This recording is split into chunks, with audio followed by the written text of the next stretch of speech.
Orbital Station Nightfall hung in the void like a steel monument to organized chaos, its angular superstructure catching the light of 3 distant suns. Inside, in a training bay that still smelled faintly of ozone and anthrax sweat, Gunnery Sergeant Callum stood with his arms crossed, watching the last of his former trainees lumber toward the transport dock. The anthrax, rhinoceros-built aliens who'd arrived 6 weeks ago, convinced they were the galaxy's gift to warfare, now moved with actual discipline. Their formation wasn't perfect, but it was passable. That was the best Callum ever aimed for, turning raw ego into something that wouldn't get everyone killed. "Not bad, Sergeant," said Lieutenant Ramirez, a reed-thin human who'd been observing from the catwalk. "You actually made them stop headbutting each other during formation." "Low bar," Callum replied, his voice carrying that particular gravel that came from 20 years of shouting over munitions fire and alien vocal cords.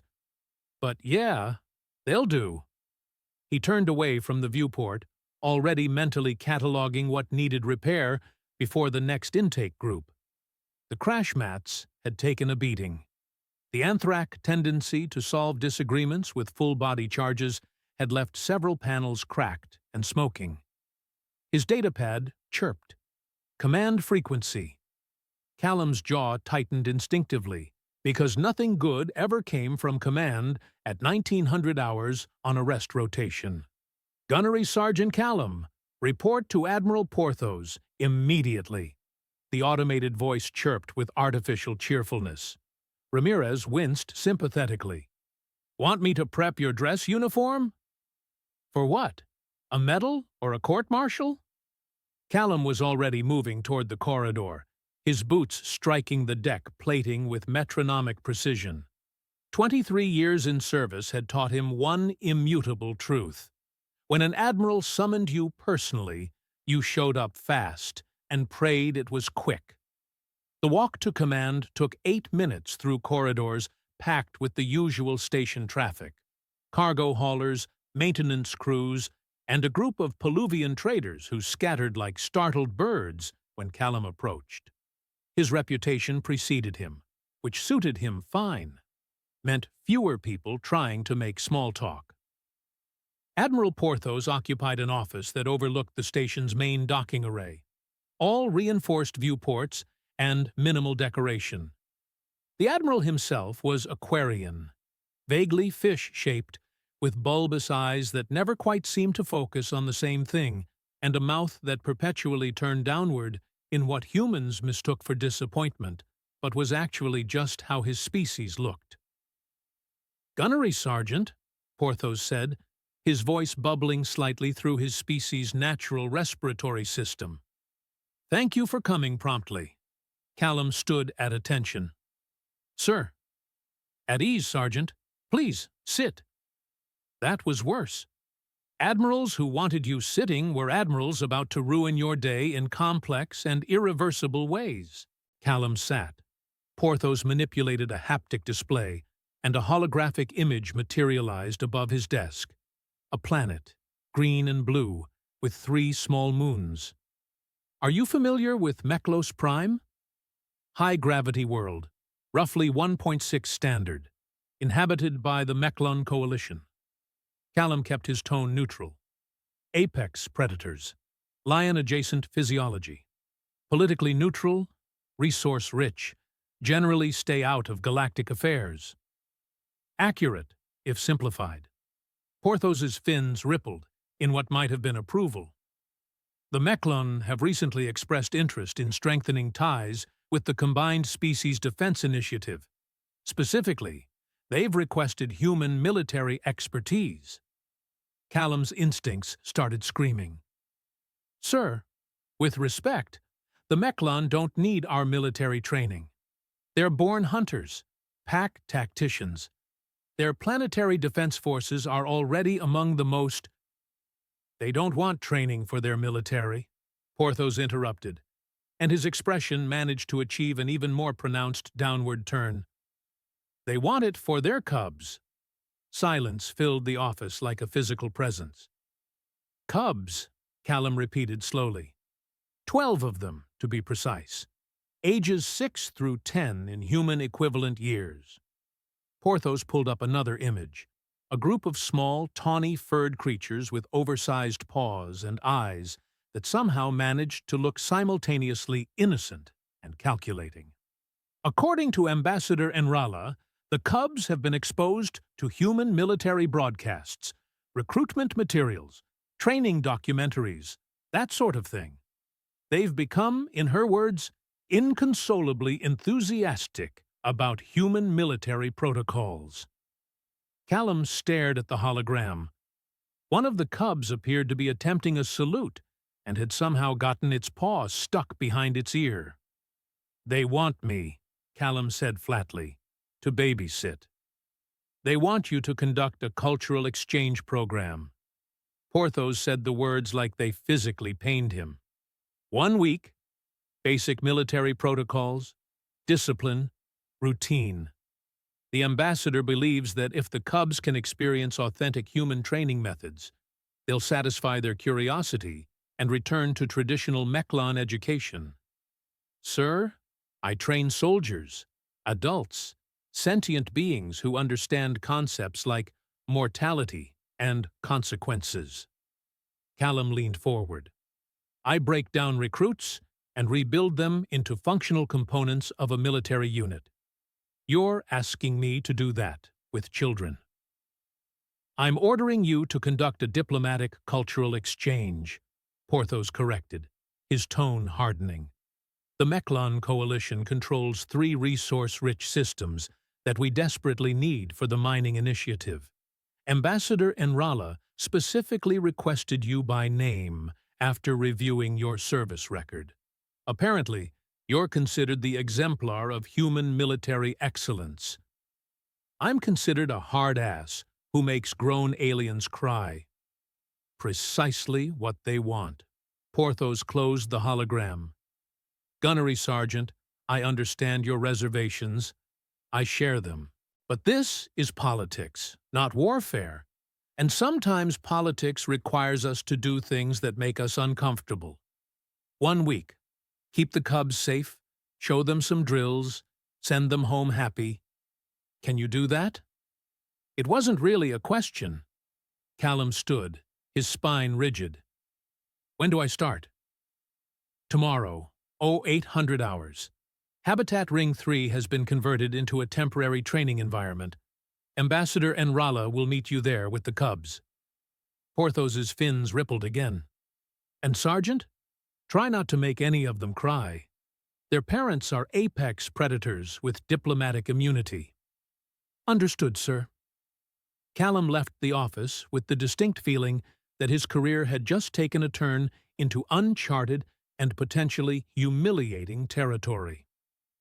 The walk back to his quarters took longer than usual, mostly because Callum kept stopping to reconsider his life choices. 23 years of service. Campaigns on 4 different worlds. Commendations for valor under fire. And now this. Glorified daycare duty for alien cubs who'd watched too many propaganda vids. He could resign, take his pension, find some colony world where nobody knew his name, spend the rest of his life doing literally anything else. Except he wouldn't. Because orders were orders, and because deep in the part of his brain that still remembered being a green recruit on his first deployment, he knew that refusing this assignment would torpedo any chance of ever getting a real command position. Also, Porthos would probably just find someone less qualified, and Callum had seen enough incompetence in his career to know how badly that could end. His quarters were Spartan. Bunk, footlocker, small desk with a terminal, and exactly 3 personal items. A photo of his old platoon from the Meridian campaign. A knife given to him by an Anthrac warrior he'd trained who'd gone on to save 30 civilians during a terrorist attack. And a bottle of Terran whiskey he'd been saving for retirement or the apocalypse, whichever came first. He sat on the bunk and pulled up the files Porthos had transmitted to his personal datapad. 12 cubs. 12. The dossier included basic information: names, approximate ages, medical clearances, Prowl, Ripfang, Ashpaw, Thundermane, Moat, Amberclaw, Nightpounce, Quickstrike, Ironmaw, Redstripe, Longfang, Mist Runner. They all sounded like rejected action figures. The medical data was more interesting. Mechlon physiology was fascinating from a military perspective. Dense muscle structure, enhanced reflexes, sensory apparatus that made human perception look positively primitive. Their homeworld's high gravity meant they were naturally stronger and faster than humans in standard environments. In other words, these weren't just kids. These were kids who could probably bench press him. Perfect. Callum scrolled through training recommendations provided by the Mechlon Cultural Liaison. Apparently, Mechlon young learned primarily through mimicry and observation. They absorbed information by watching adults and replicating behavior until it became instinctive. That tracked with what he knew about pack predators. Watch the alpha, copy the alpha, become the alpha. He could work with that. Maybe. The last file was a personal message from Ambassador Enrala. Gunnery Sergeant Callum, I entrust you with what matters most to our people: the future. These cubs are not soldiers, but they have the hearts of warriors. They do not need to be broken. They need to be guided. I believe you understand the difference. Thank you for your service to both our peoples. Callum read it twice, then closed the datapad. Great. No pressure. 07:30 hours. Arrived with the inevitability of entropy. Callum stood outside Habitat Ring 3, dressed in his standard duty uniform, boots polished to mirror shine, posture perfect. If he was going to do this, he was going to do it right. The habitat had been converted into something between a playground and a training ground. Obstacle course equipment, padded mats, a small parade ground with distance markers. Somebody in logistics had actually put thought into this. Ambassador Enrala was already there, a towering figure of controlled grace. 9 feet of tawny fur, corded muscle, and eyes that held the kind of intelligence that made humans instinctively nervous. She wore ceremonial robes that somehow didn't diminish her obvious physical power. "Gunnery Sergeant," she said, her voice a low rumble that resonated in Callum's chest. "Thank you for agreeing to this." "Wasn't much of an agreement, ma'am, but you're welcome."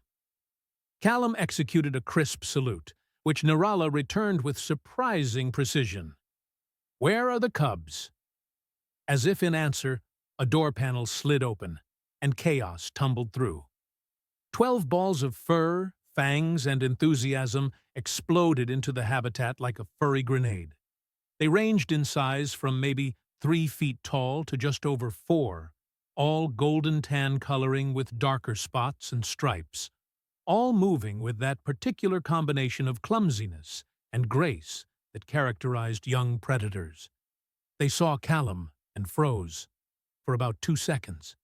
Then they rushed forward in a wave of excitement, voices rising in a cacophony of yips, growls, and approximated human words. "Human Sergeant! Real Marine! Look, look, I can salute! Watch, watch!" Callum stood perfectly still as 12 Mechlon cubs surrounded him, chattering at volumes that shouldn't have been physically possible from creatures their size. They pawed at his uniform, examined his boots, and one particularly bold cub, Prowl, judging by the distinctive stripes, actually tried to climb up his leg. "Cubs!" Nrala's voice cut through the noise like a blade. "Formation! Now!" The effect was immediate. The cubs scrambled away from Callum, forming something that might charitably be called a line if you squinted and had low standards. They stood at various angles, some facing forward, some facing each other, one facing directly away. The one who'd tried to climb Callum's leg raised a paw. Ambassador, is this a formation? It's a start, Prowl. Nrala looked at Callum with an expression that might have been apologetic. They're enthusiastic. I noticed. Callum stepped forward, surveying the line. The cubs stared up at him with eyes that reflected light like tiny mirrors. The smallest one, had to be Moat, based on the file, was positioned at the far end, practically vibrating with suppressed energy. Callum took a breath. My name is Gunnery Sergeant Callum. For the next week, you will address me as Sergeant, or Gunnery Sergeant. You will not climb on me. You will not bite me. You will not bite each other. Is that understood? Yes, Sergeant, they shouted in unison, or something close to it. Half of them were offbeat, and Thundermane appeared to be shouting, Cheese, Sergeant, but points for enthusiasm. When I give a command, Callum continued, you will execute that command to the best of your ability. When I say stop, you stop. When I say go, you go. When I say jump, how high, Sergeant? Ashpaw shouted, clearly having watched the same training videos Callum had appeared in. Despite himself, Callum felt the corner of his mouth twitch.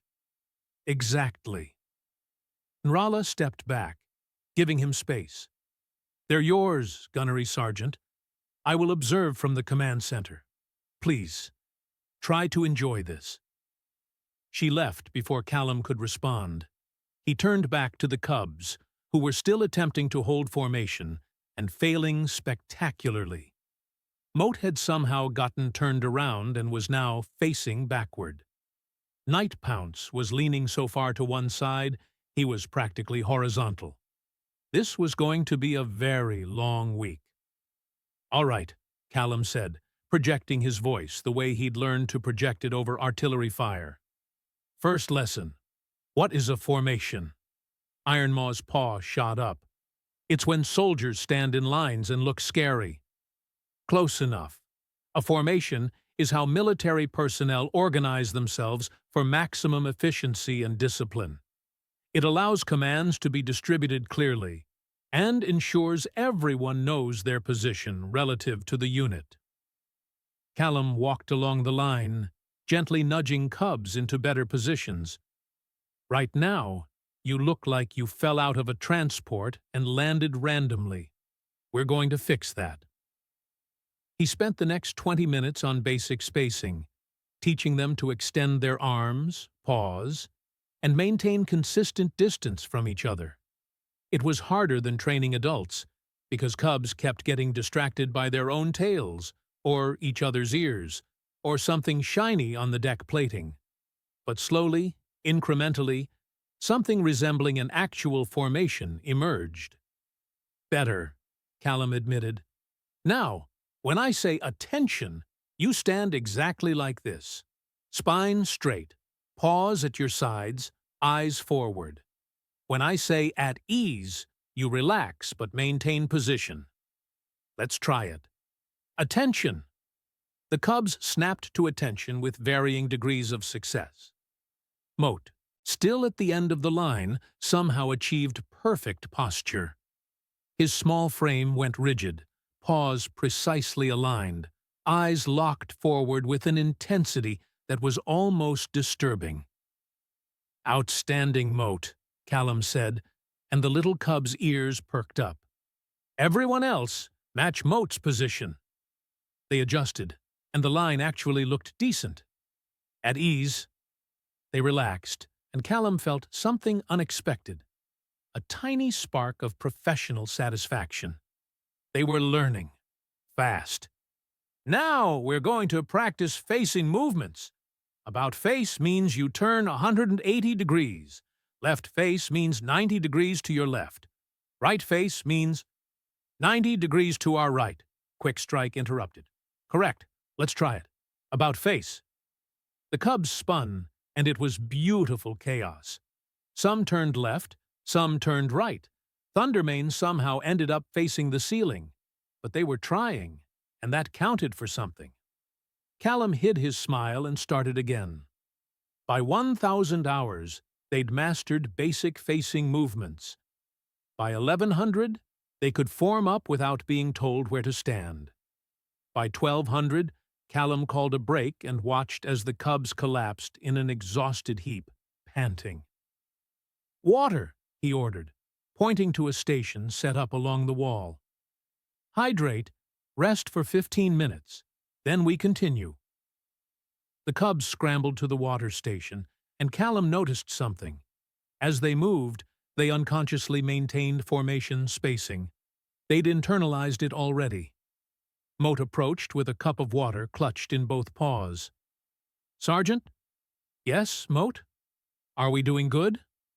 Callum looked down at the smallest cub, at those huge eyes filled with genuine concern about performance metrics. "You're doing fine, Moat. Better than fine. Will you teach us the human war cry? The one that goes, 'Oorah.'" "That's Marines, not Army. Different branch. But yeah, we'll get to that." Moat's entire face lit up, and he scampered back to the other cubs to share the news. Callum watched them cluster together, chattering excitedly, and felt the first crack in his professional armor. Maybe this wouldn't be completely terrible. Maybe. The second morning began at 0500 hours, which Callum had announced the previous evening would be standard wake-up time. He'd expected groaning, complaints, maybe some confused cubs wondering why anyone would willingly greet the day before the suns were properly up. Instead, he arrived at the habitat to find all 12 cubs already awake, sitting in perfect formation, staring at the door with expressions of manic anticipation. "Morning, Sergeant," they chorused as he entered. Callum stopped, datapad halfway to his pocket. "How long have you been sitting there?" "Since 400, Sergeant," Prowl announced proudly. "We didn't want to be late." "You can't be late if formation isn't called yet," Callum pointed out, moving to the front of their line. They tracked him with their eyes, heads swiveling in unison like small furry turrets. "Did any of you sleep?" Silence. Guilty. Silence. "Cubs need rest," Callum said, already knowing this was a losing battle. "Proper sleep is essential for—" "Soldiers sleep when they're dead," Thundermane declared, which was absolutely something from one of the propaganda vids. "Soldiers sleep when ordered to sleep, so they don't collapse during actual combat operations," Callum corrected. "Tonight, lights out at 2200 hours, and I better not hear a sound until 0500. Clear?" "Yes, Sergeant." He sighed and pulled up his training plan. "All right, physical conditioning. We're going to assess your baseline capabilities. Prowl, front and center." Prowl bounced forward, tail lashing with excitement. "Push-ups, standard position. As many as you can do without breaking form." Prowl dropped into position, and Callum demonstrated the proper technique. The cub mimicked his posture exactly, then began. 10, 20, 30. Callum kept counting, expecting fatigue to set in. 50, 60. Prowl's breathing was steady, form still perfect. 100. The other cubs were watching with obvious pride. At 212, Callum called a halt. Prowl popped up, barely winded. "Acceptable," Callum said, keeping his voice neutral while his brain recalculated everything. "Moat, you're next." The smallest cub approached, and Callum expected maybe 50, 60 at most, given the size difference. Moat matched Prowl's count exactly, then added 3 more before Callum stopped him. "Right," Callum muttered. "High-gravity world. Should have factored that in." He ran them through the full assessment. Pull-ups, running, agility drills. Every single cub performed at levels that would make human special forces candidates weep into their protein bars. They moved like liquid, adjusted their balance mid-stride, and treated Earth standard gravity like it was a pleasant vacation from reality. "Sergeant?" Ashpaw raised a paw after finishing a particularly brutal obstacle course in record time. Is this hard for humans? Yes, Callum admitted, because lying to cubs felt wrong. Most human recruits would struggle with half of what you just did. But you do it, Moat said, positioning himself directly behind Callum as they moved to the next station. We watched the videos. You did all of it. I've had practice. Then we need practice too, Moat declared, matching Callum's stride exactly. Will you show us? Callum demonstrated the next drill, and something happened that would define the rest of the week. All 12 cubs formed a line directly behind him, copying his movements in perfect synchronization. When he stepped forward, they stepped forward. When he turned, they turned. When he stopped to check his data pad, they stopped. All 12 small bodies freezing mid-motion. What are you doing? Callum asked. Learning, Moat said from his position directly behind Callum's right heel. Mechlon cubs learn by shadowing. We copy until it becomes part of us. So shadow your ambassador. Shadow your parents. We're shadowing you, Ripfang said, as if this was obvious. You're the teacher. Callum tried to shake them. He walked faster. They matched pace. He turned suddenly. They turned with him like a furry, synchronized swimming team. He broke into a jog, and they stayed in formation, 12 little predators matching his rhythm exactly. Other station personnel started appearing at the observation windows. By midday, there was a crowd. Callum could hear the muffled laughter through the reinforced glass as he moved around the habitat with his 12-cub shadow. His reputation as the station's most fearsome drill instructor was being systematically destroyed by adorable alien children who thought formation following was the height of military achievement. Sergeant, Lieutenant Ramirez's voice crackled over the comm, barely suppressing laughter. You've got quite the entourage. Shut up, Ramirez. Sir, yes, sir. Just so you know, someone started a betting pool on how long before you smile. Tell them they're wasting their credits. But that afternoon, during a water break, when Mote fell asleep standing up and toppled sideways into Callum's leg, still maintaining his salute, Callum's mouth twitched. 12 pairs of eyes locked onto that twitch like targeting systems. Did you smile, Sergeant? Quickstrike whispered. No. You almost smiled, Ashpaw said. We saw it. Get back in formation before I assign extra drills. They scrambled into line, but Callum saw them exchanging glances, tails swishing with excitement. They'd made it their mission, make the sergeant smile. This was going to be a problem. Day 3 arrived with a development Callum should have anticipated, but somehow hadn't. The Cubs started incorporating Mechlon cultural elements into their drills without being told. During morning formation, instead of standing in a standard line, they'd arranged themselves in a staggered hunting pattern, each cub positioned to cover another's blind spot while maintaining visual contact with Callum.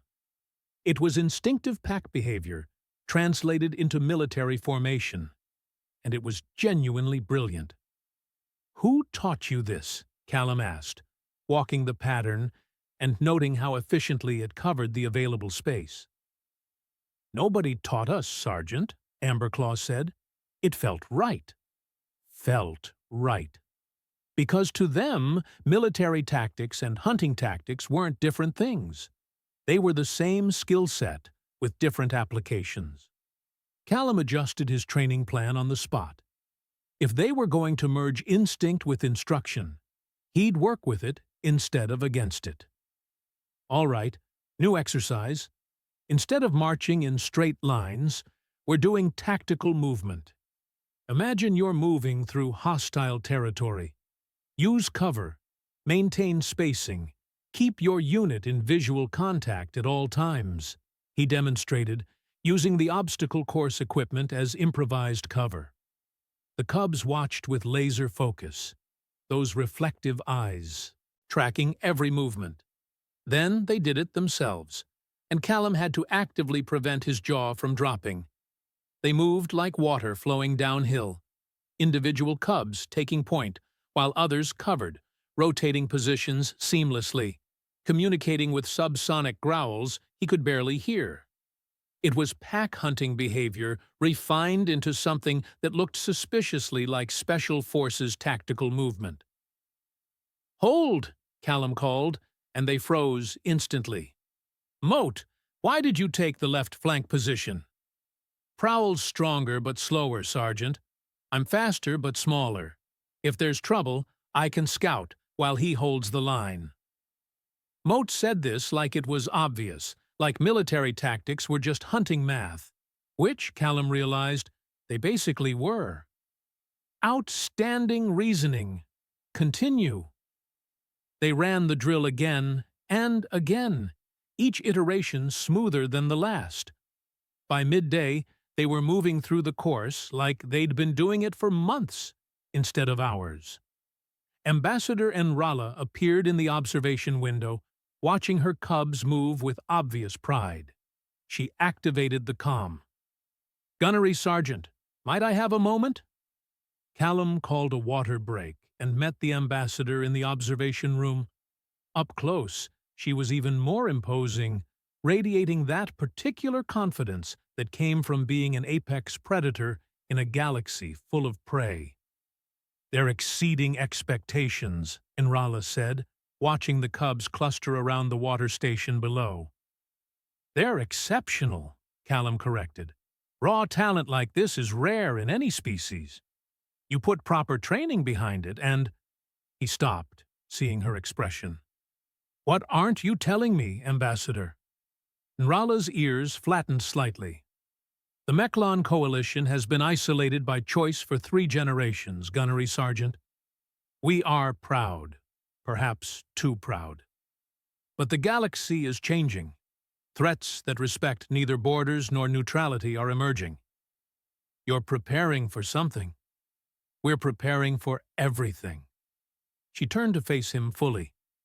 "These cubs, and others like them, will inherit a galaxy we cannot predict. Human military doctrine emphasizes adaptability, combined arms operations, integration with other species. These are skills Mechlon tradition does not teach. So this isn't just about satisfying curious cubs. It was always about more than that." Nrala's expression softened. "But watching them with you, seeing how naturally they respond to your teaching methods, I realize we made the right choice. You don't try to make them human. You make them better Mechlon." Before Callum could respond, alarms blared throughout the station.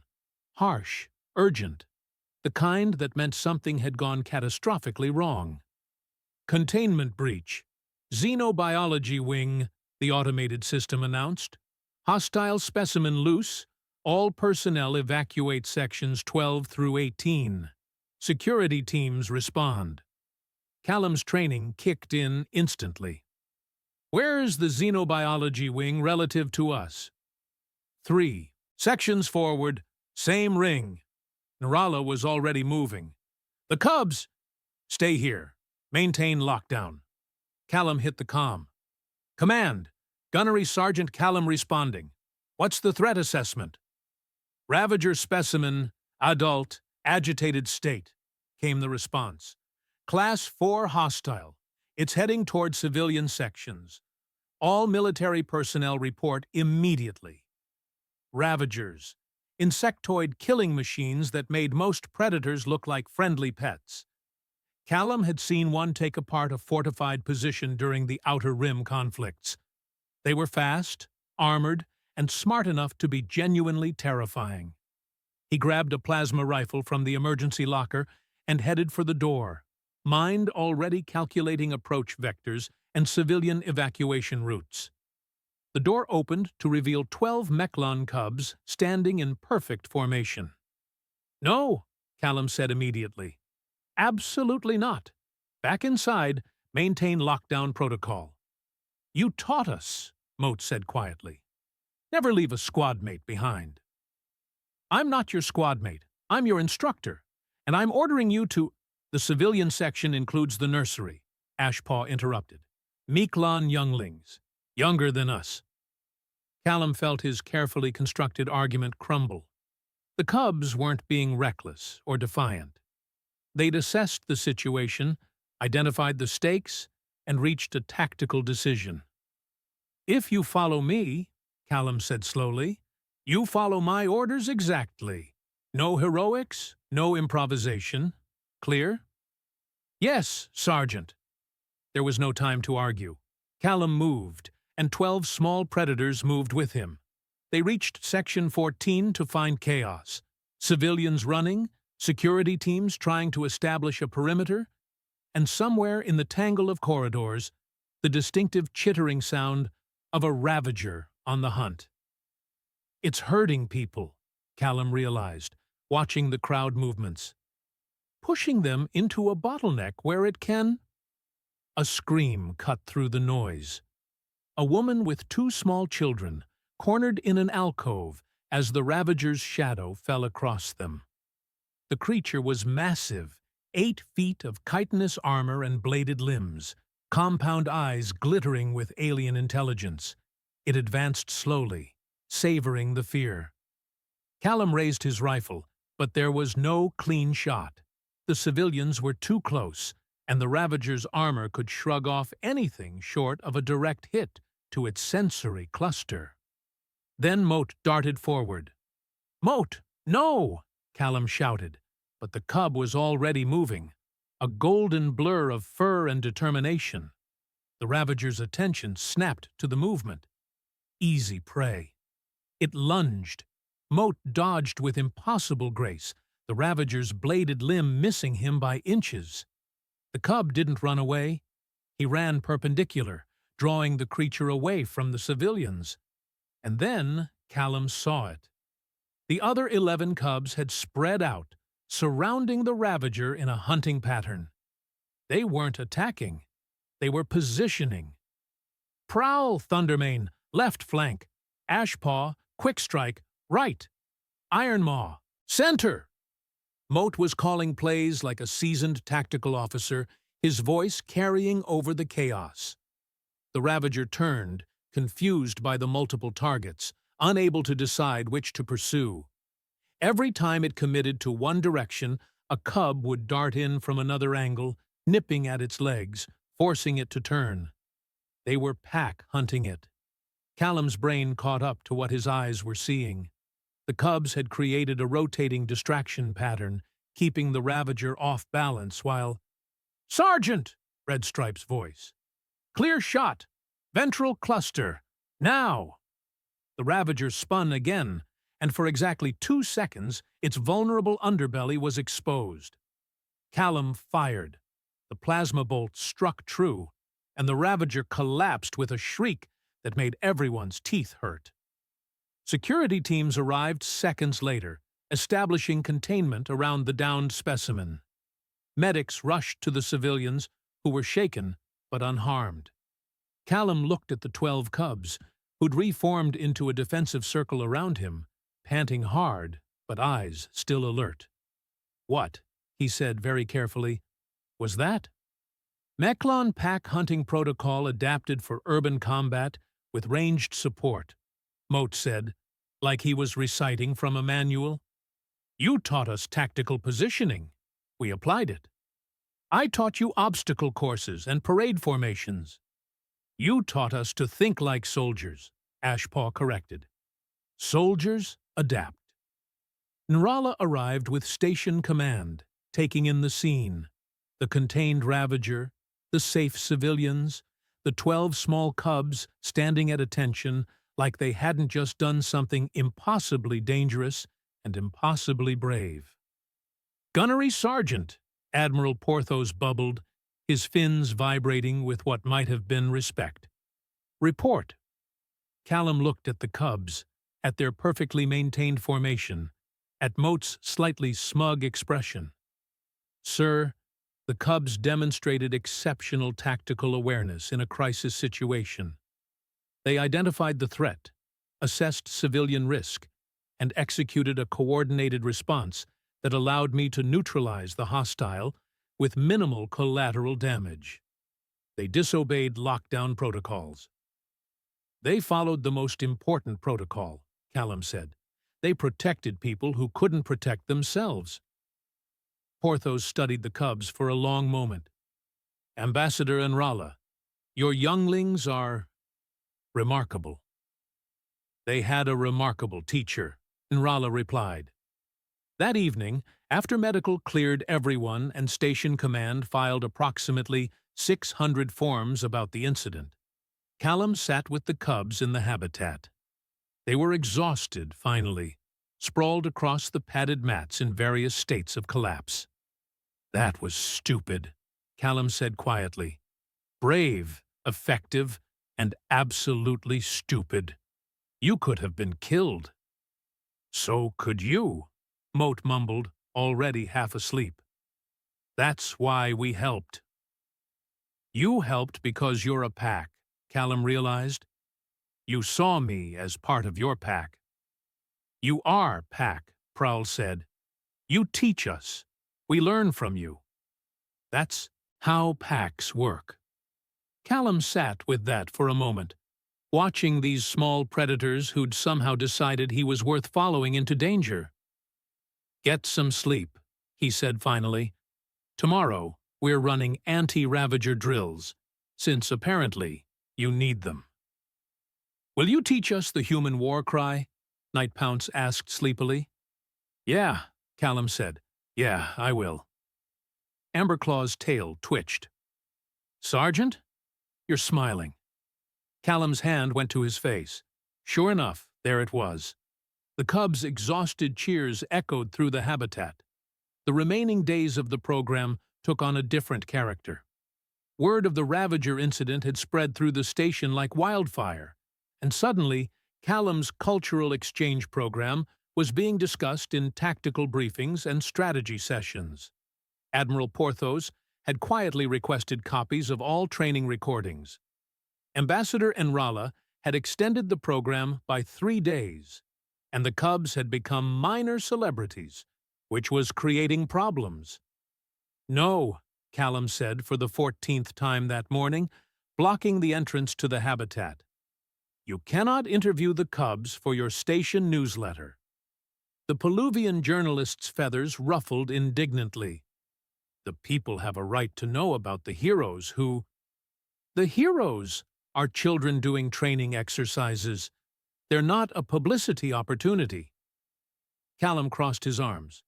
Request denied. Move along. Inside the habitat, the Cubs were running through morning drills with Lieutenant Ramirez, who'd volunteered to assist after watching the security footage approximately 30 times. Callum entered to find them executing a tactical movement exercise he definitely hadn't taught them yet. Where did you learn that pattern? He asked. We modified yesterday's drill, Longfang explained, not breaking stride. The 3-point rotation was efficient. But if we add a fourth element here, she gestured with her tail, we can maintain forward momentum while keeping rear security. They'd improved his training plan. These Cubs who'd arrived 6 days ago, barely able to stand in a straight line, were now innovating tactical doctrine. Show me the full sequence, Callum ordered. They did. It was textbook perfect, except it wasn't from any textbook. It was organic tactical evolution, instinct refined through practice, into something that belonged in an advanced infantry manual. Ramirez whistled low. Sergeant, if we could train human recruits to adapt this fast, we can't. Different evolutionary psychology. Callum watched Moat coordinate a flanking movement with nothing but ear twitches and tail signals. They're pack hunters. Collaborative tactical thinking is hardwired into their neurology. So, what happens when the week ends? They just go back to regular school? That question had been gnawing at Callum since the Ravager incident. These cubs had capabilities most soldiers trained for years to develop. Sending them back to standard education felt like putting a starfighter pilot in a cargo hauler. "That's above my pay grade," Callum said, but he was already formulating a report in his head. The afternoon session focused on leadership rotation. Callum had each cub take turns commanding the group through various exercises, learning to give orders and make decisions under pressure. Moat surprised no one by being a natural tactical commander, issuing clear instructions and adapting plans on the fly. Prowl excelled at logistics and positioning. Ashpaw had an intuitive grasp of timing that made her perfect for coordinating complex maneuvers. What surprised Callum was Miss Trunner, the quietest of the group. When it was her turn to lead, she did something none of the others had done. She asked questions. "Sergeant, what's the mission objective?" "Secure the red marker at the far end of the course." "Environmental factors?" Callum blinked. That wasn't in the training materials he'd provided. "Unknown. Assume hostile territory." Miss Trunner's eyes narrowed thoughtfully. She studied the course, then her team. "Night pounce, quick strike, you're fastest. Scout ahead, report obstacles. Iron Maw, Thundermane, center formation. You're our anchor. Everyone else, adaptive support. Questions?" No one had questions. They moved out, and Miss Trunner coordinated them through the course with calm precision, adjusting strategy based on her scouts' reports, and maintaining unit cohesion throughout. It was the most professional small unit operation Callum had seen in years.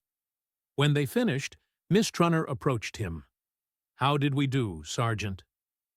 "You asked about the mission objective before you started moving," Callum said. "That's more than half my adult recruits remember to do. Outstanding work." Her tail swished with pleasure. "My mother is a hunt master. She says knowing the prey is more important than being fast." "Your mother is right." That evening, after the cubs had been collected for dinner with their families aboard the Mechlon diplomatic vessel, Callum found himself in Admiral Porthos's office again. "Gunnery, Sergeant, I've reviewed your training reports." Porthos manipulated his haptic display, bringing up data charts and performance metrics. "The Cubs' capability progression is unprecedented." "They're exceptional learners, sir." "They're exceptional. Period." Porthos closed the displays. "Ambassador Enrala has made a request. She wants you to design a permanent training curriculum for Mechlon youth interested in military service. A formal program that combines human tactical doctrine with Mechlon cultural practices." Callum sat down without being invited. "Sir, I'm a drill instructor, not a curriculum designer.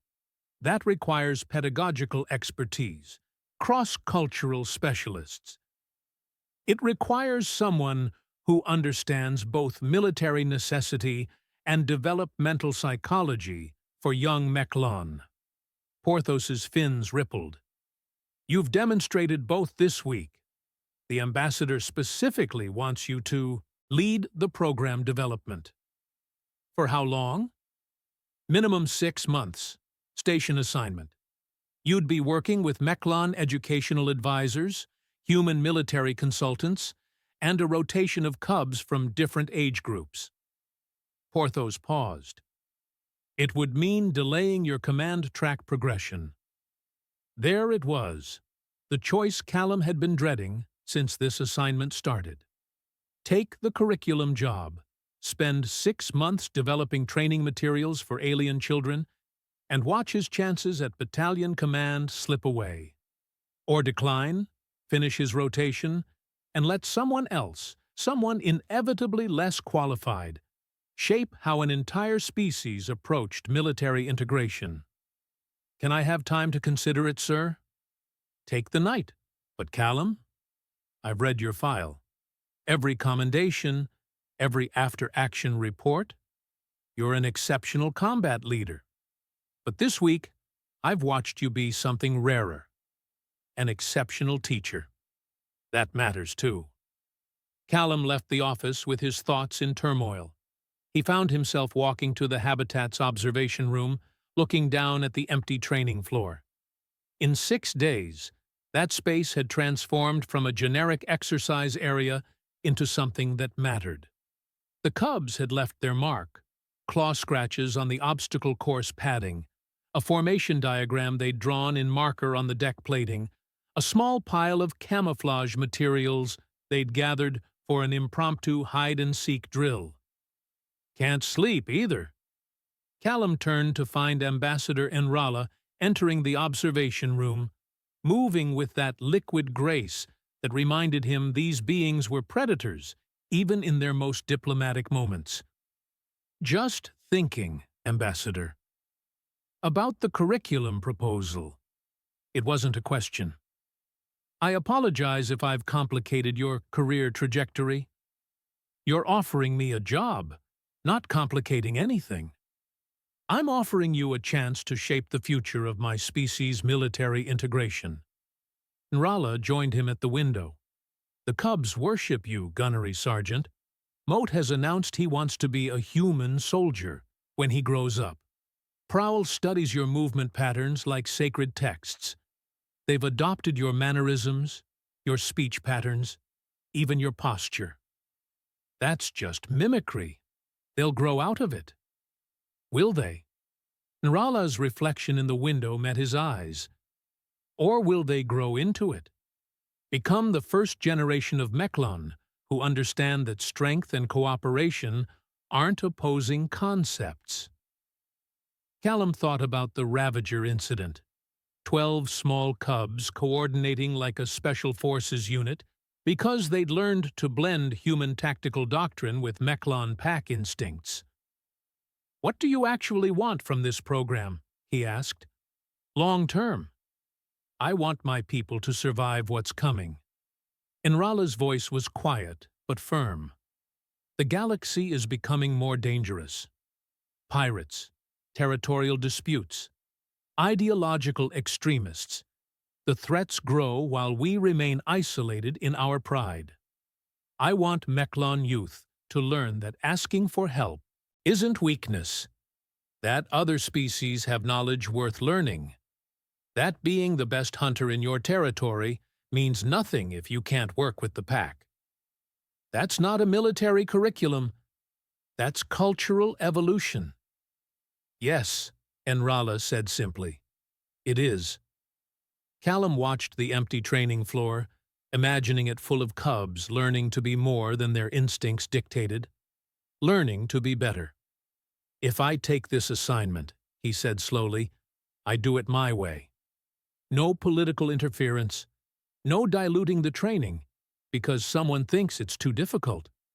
The cubs get real education, not propaganda. Agreed.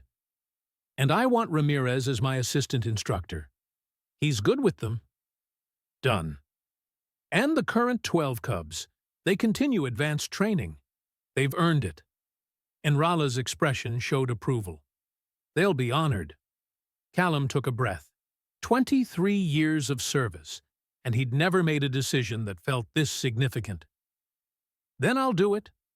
6 months, curriculum development, full integration program.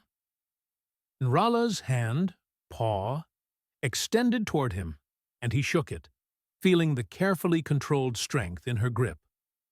Thank you, Gunnery Sergeant. You honor both our species. After she left, Callum stayed in the observation room, watching the empty space where 12 small predators had learned to be soldiers. His comm chirped. A message from Moat, sent with clear parental supervision. Sergeant, did you decide? Will you stay? We want to learn more. Please. Moat and everyone. Callum smiled, genuinely smiled, and typed his response. 0500 formation, tomorrow. Don't be late. We've got work to do. The reply came in seconds. 12 variations of, Yes, Sergeant. His command track could wait. This mattered more